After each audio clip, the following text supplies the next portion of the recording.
This is my audience. How many of you ever thought or dreamt of owning a wolf or a tiger? Cool, right?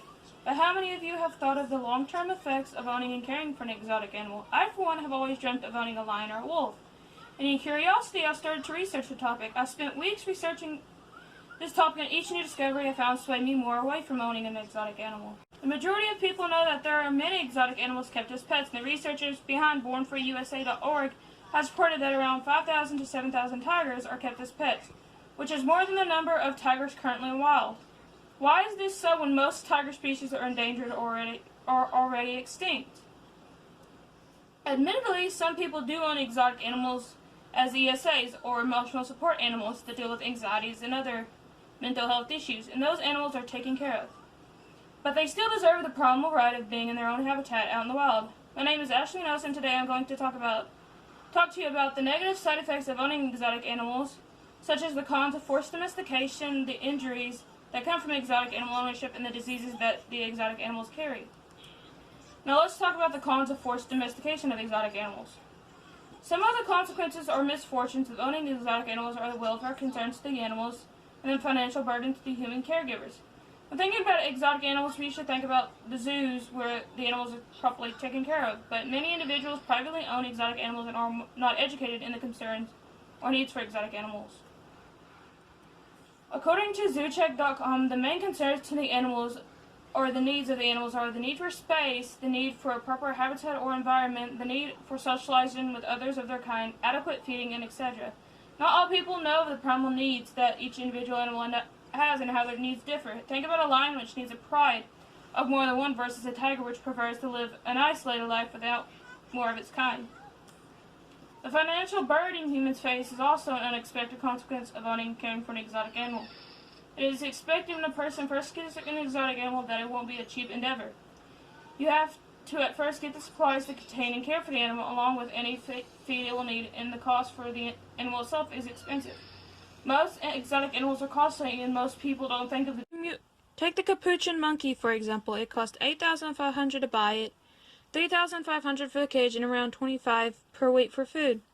Most people also don't think they have a budgeted plan over how much to put away to cover an animal's feeding habits, but not all things can be planned, and the larger the animal grows, the more it costs to feed.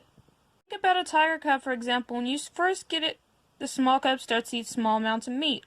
As it grows, the quantity of meat it needs also increases to the point where it costs hundreds of dollars a day to take care of the feline. At 6 weeks of age, a tiger cub will need around 2 to 3 ounces of meat per day, along with a bottle or so. At 16 weeks, a tiger cub will need around 3.5 pounds of meat a day. At adulthood, a tiger will need to consume around 25 pounds of meat a day or more. This is a tiger scale to a human.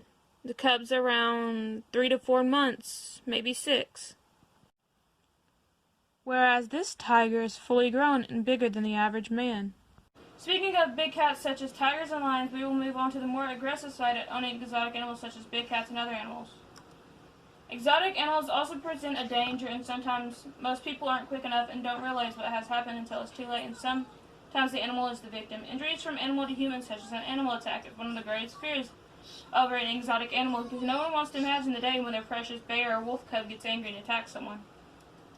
Speaking of animal attacks, researchers behind LifeScience.com reported that there are around 1,610 attacks and 75 fatalities reported in the years of 1990 through 2011. The number of attacks and sadly fatalities could have been reduced or not even thought of if the animals were where they belong, which is out in the wild.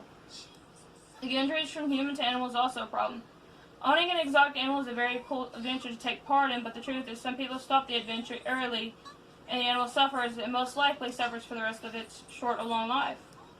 The LA Times has reported over the incident in Ohio where a man led around 50 animals from their disastrous cages before taking his own life. They also reported that several big cats and other exotic animals were subjugated to abuse, no water, no food, or shade. The cages were also out of date with no roofs to keep the big cats from jumping. They were too close, resulting in injuries to multiple animals, and in some cages, the carcasses of some exotic animals were rotting next to the others in the pen that were not far off themselves. This isn't the only incident of exotic animal abuse. The sad part about it is most people get exotic animals just to breed them and sell them off to the highest bidder, or to create a private zoo where the animals or put in a constant cycle of suffering. Now that we know of the injuries that both humans and animals face over their ownership of exotic animals, let's look at the diseases that exotic animals and humans give each other. The term for animal-to-human-borne diseases are those that are zoonotic, such as Lyme disease from ticks and rabies from infected and domesticated animals. Most diseases are born from rodents, such as the Black Death and the cowpox virus, which can be transmitted from humans from their domestic cats that are previously infected by rodents, who in return also give it to exotic animals such as the circus elephant in northern Germany, who was later euthanized because of failed treatments. Sadly, though, this isn't the only case, and most of the times the diseases grow into epidemics, which can claim lives, animal lives, human lives, or both. Another example is the bacterial diseases such as salmonella and tuberculosis, which are transmitted from various species of monkeys. Other instances are when humans give animals diseases in a process called reverse zoonosis or human-to-animal-borne diseases. We don't typically think that our sicknesses can be transferred to other animals, but we are very wrong. The opportunity to see exotic animals in zoos is a thrilling idea, and sometimes we even go there if we have the cold or the flu, but we don't take the animals' lives for granted when we do this. Such as the 9-year-old chimpanzee from Lincoln Park Zoo in Chicago that died from the human-transmitted metapneumonia virus, or 6 chimpanzees from the Congo that died from an influenza strain was once again transmitted from humans. Why are we careful around each other by wearing masks and gloves but not around animals? Now let's review.